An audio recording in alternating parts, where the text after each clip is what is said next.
Yay! That's my second interview today. I Mhm. know all of you are going to be very amazed because usually I don't have two interviews per day, but today was very special day. I have Geanne Bowman, and she's a bestseller author. She's a bestseller author, massage therapist, and we're going to talk about parenting with PTSD. Be with us till the end.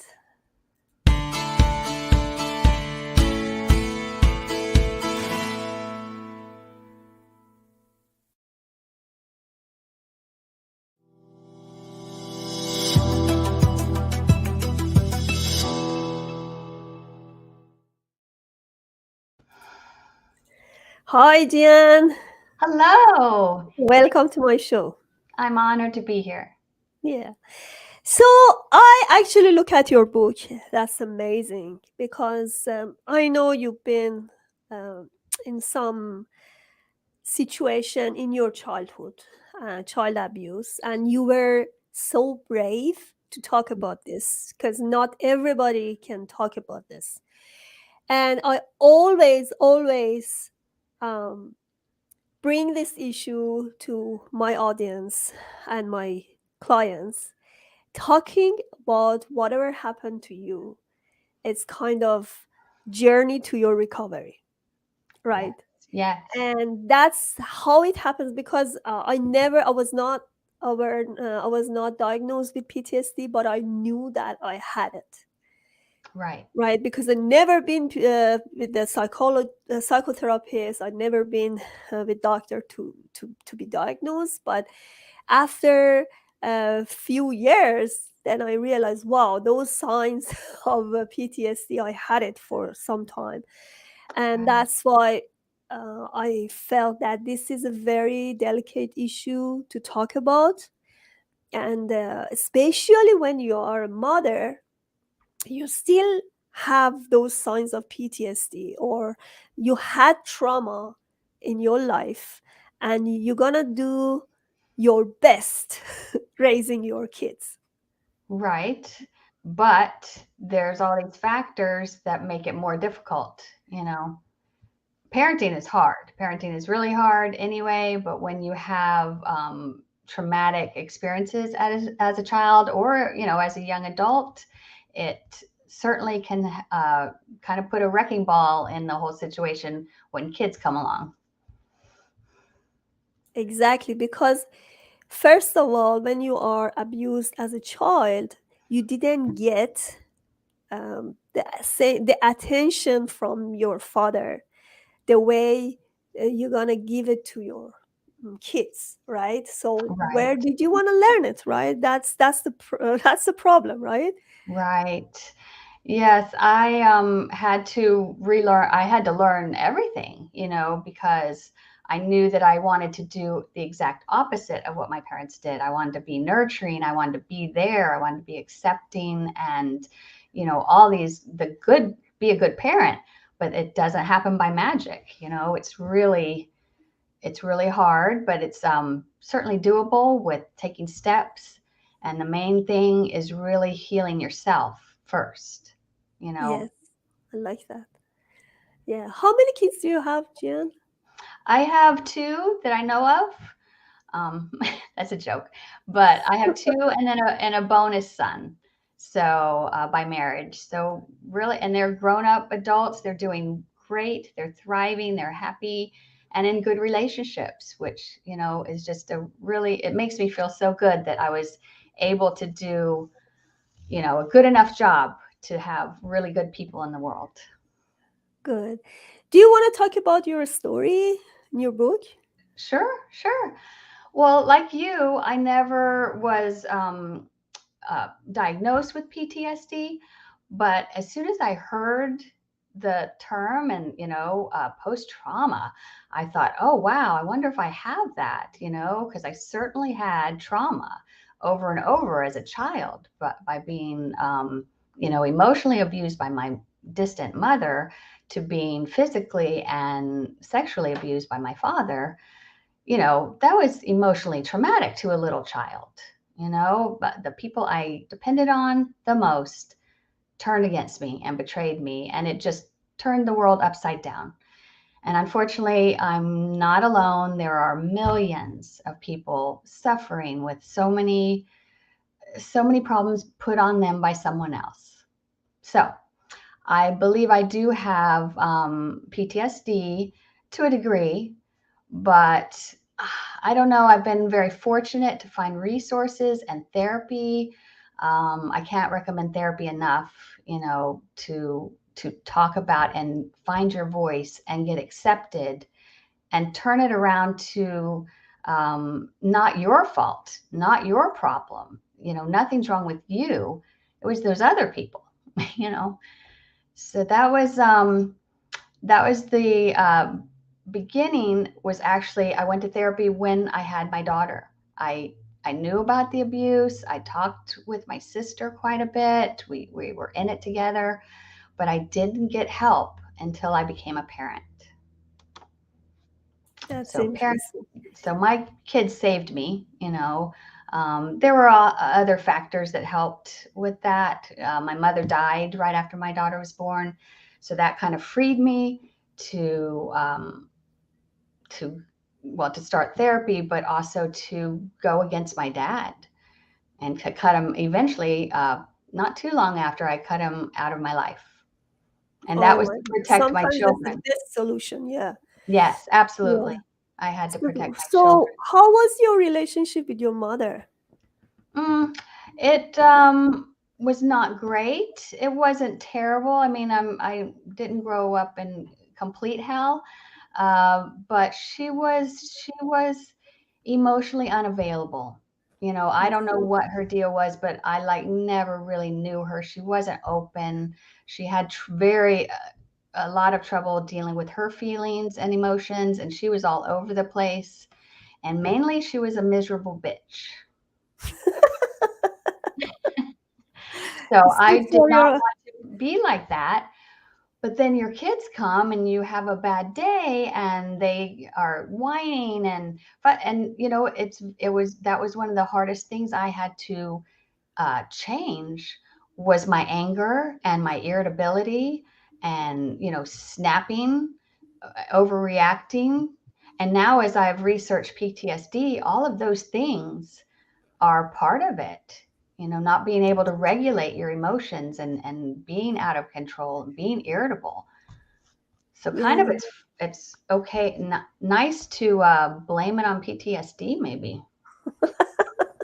Gian, sometimes abuse is not physical, is it's emotional, and that's much worse.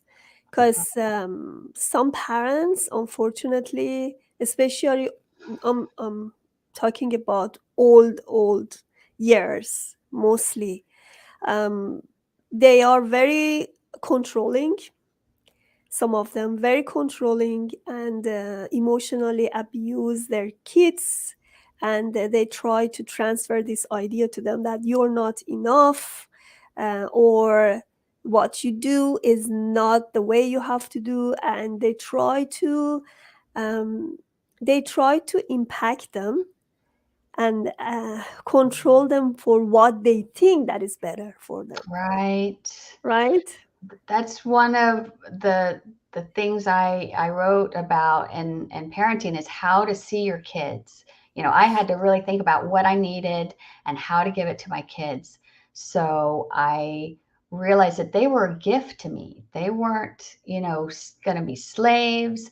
They weren't a reflection of me. They could act however they wanted. Of course, I tried to civilize them, but I wanted to accept them for how they are and not control every move they made. Protect, yes, but not control. Because at the end of the day, we have to accept that they are individual creatures. Yeah. And they are not our models, or they are not or what. Because sometimes parents cannot reach to their dreams, and they're gonna impose them to their children. Right. Yes. Yes, Yes, yes, I know. Well, we want the best for our kids. That's yes, natural. and you want to do better than your parents. And in some cases, like mine, do much, much, much better. But there's a point where you have high expectations, but also not unrealistic expectations. I like that. Yes. Demanding that they make straight A's is and punishing them if they don't. I mean, it's just, there. I think parenting, most all of it is a balance. You have to, try to find a balance between too hard or too soft.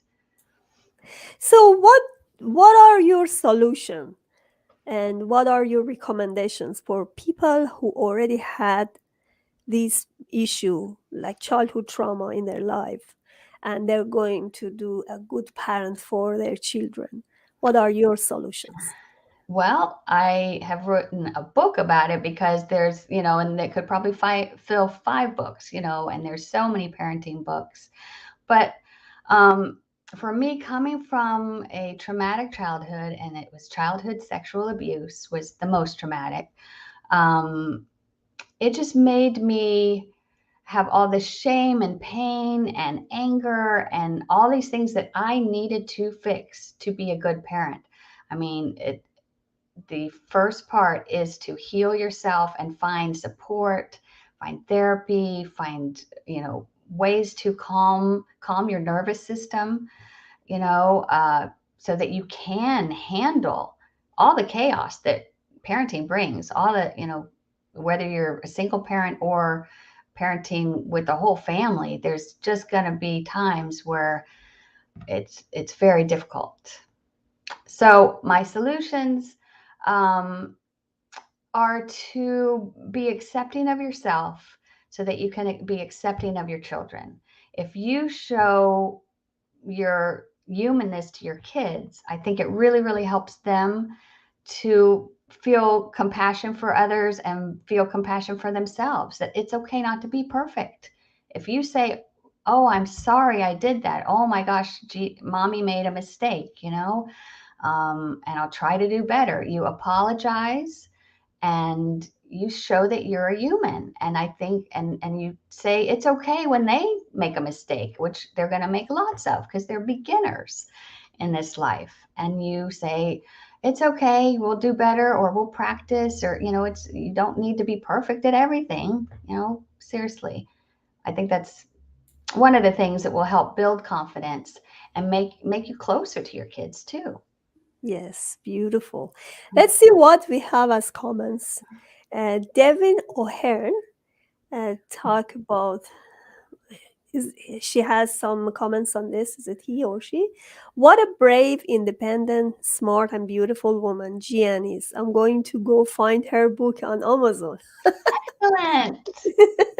That's awesome. Yes, yes. If you want to find her book, you can see the cover here at the background. I personally, I really enjoy reading the book because I'm also a mother, and sometimes she's right. Sometimes it's not easy to control your kid, especially when your life gonna be changed after a baby because you will lose your independency. You don't have enough time to take care of yourself, Right, and whatever you want to do, you can't do with your kids. So you need to find some you need to find some balance to love yourself and love your baby, because if you don't care of yourself, how can you do it to your baby? Because I see a lot of women, they run and they don't have time for themselves. They don't have time for meditation, or right, they if they you talk about meditation, they laugh. If you right, ask me, maybe a few months ago, I laughed again. Because it's not easy to handle a little creature and you with your time, sometimes it's difficult, but I try right, to have a balance and find some time for myself, just be quiet and think about nothing. right. Think Yes, nothing, yes, and then meditate, and because I'm gonna be healthy for my baby. yes. And it's a good example for them. If they see you go, go, go, go, go all the time, you don't ever take care of yourself. I mean, is that what you want them to do? I mean, I don't know. It's like, again, it's a balance, but we Yes. have to put on our own oxygen mask first in order to take care of those around us. It is true. And healing your So, own yeah, inner child is, yes, I like this point. Find your own inner child, yeah. because you need to have fun with yourself too. Yeah, Yes, you are not allow the yourself. victim. You are not the victim. Right. And Here and we get have, down. Oh, go ahead. yeah, we have Bonnie Craddock, and she said, I have read Gian's book. Great. It's for everybody. She offers up many resources, excellent read or listen. So I'm very excited. We have so many audience here, Yes. and they always talk about your book and recommend it. I see your book in Amazon right now, and I see that you republished your book, right? Yes, I kind of launched it again because I made an audiobook. Yeah. So I recorded it myself because it is my story and it is so personal that I wanted to record it. And it was fun. It's really not that hard. I'm kind of an actress at heart, so I liked doing it, and people are really responding well to it. Yes, audiobook, I love it these days, because sometimes you sit in your car, and if especially when you are in a long distance and you repeat it all the time, you cannot just listen to radio because it's not enough. All the music, it's very repetitive. So Right, you right, have to find a way. Audiobooks are really good. You can um, listen in your car, and you can learn, you can enjoy, and it right, doesn't need any like visual sense. It's right. great. You can use your own imagination. Yes, yes. Okay, Gian, what is your last word for people who are dealing with childhood abuse and want to have great relationship with their kids? Mm. Well, I think working on yourself, healing your inner child, recognizing a lot of your emotions and things are that little person inside that is wounded, that's hurt, that needs to be listened to. You need to get it out. Sometimes you need to have a tantrum, to get it out in the beginning. But every parent feels inadequate, but at some point. But it's there. I think those of us that are survivors feel it even more, feel such a pressure that we have to do so good, So I think letting off some of the pressure that you're not going to be perfect, you do your best, you love them, you protect them, you make a safe space. Um, that's really all kids really need. They'll forgive you for all the other little mistakes you're going to make. Beautiful, thank you. And you have the website gianmeta.com. What do you have there? Well, it's a blog, so there's some ruminations on all kinds of things, but also that's where you can find my book, the audiobook, links to all of it, and some other resources. Like, I have thought so much about how to keep kids safe. I typed up a child safety plan that you can download for free, and it's just some ideas to get on board with any caregivers that take care of your kids. Thank you so much for being here. I wish Oh, you a lot thank of you. success and a lot of more books.